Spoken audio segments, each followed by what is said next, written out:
na ng video si re-electionist Cavite Governor John Vic Remulla na namimigay ng pera sa isang raffle isang linggo bago ang simula ng local campaign period.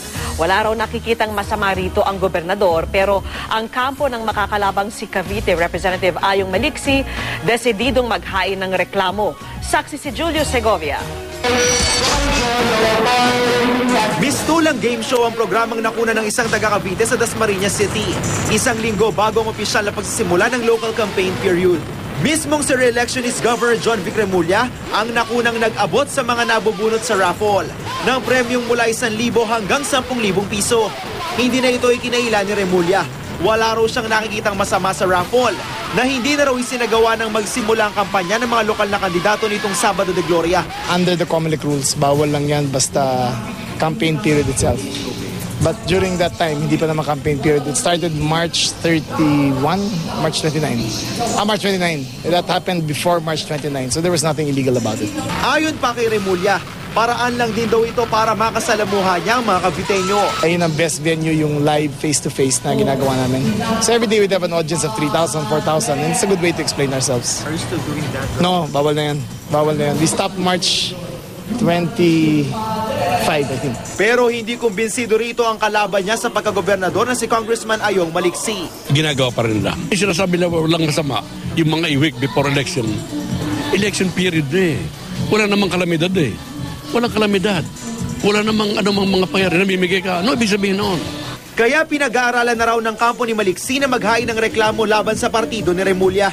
Nasa legal team ko na, yung pati mga litrato na pamimigay niya, maliwanag na maliwanag. Mga litrato pamimigay ng bigas, pamimigay ng pera. Ay talaga magpapile tayo ng asundo laban sa kanila. Bawal na bawal yun eh. Patuloy na sinusubukan ng GMA News na makuha ang reaksyon dito ni Remulla. Pero kanina, dumalo siya at ang running mate na si Jolo Revilla sa recollection para sa mga kandidato at botante ng Cavite sa Dasmariñas. Imbitado rin sina Maliksi at kapartidong si Jay Lacson pero hindi sila nakadalo dahil huli na umanong nasabihan at nakapagplano na ng kampanya para kanina. Nagpadala na lang sila ng kinatawan. Pero ayon sa mga organizer, sabay-sabay raw nila pinadalhan ng imbitasyon ng mga kandidato. Bahagi ng recollection ng kasunduan ng mga kandidato at mga botante para sa malinis, mapayapa at mapagkakatiwalaang eleksyon sa probinsya. Nanguna sa programa ang tubong Cavite na si Manila Archbishop Luis Antonio Cardinal Tagle na nagkwento pa na naging karanasan niya sa pagpili ng bagong Santo Papa. Yung conclave po ay isang mahabang panalangin. Walang kampanya, walang nagpipresenta, nakikinig.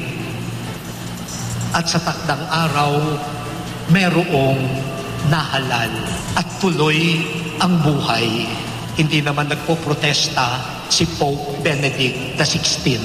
Sa pagtatapos ng programa, lumagda sa isang election covenant ang mga kandidato at mga botante. Ako si Julio Segovia, ang inyong saksi.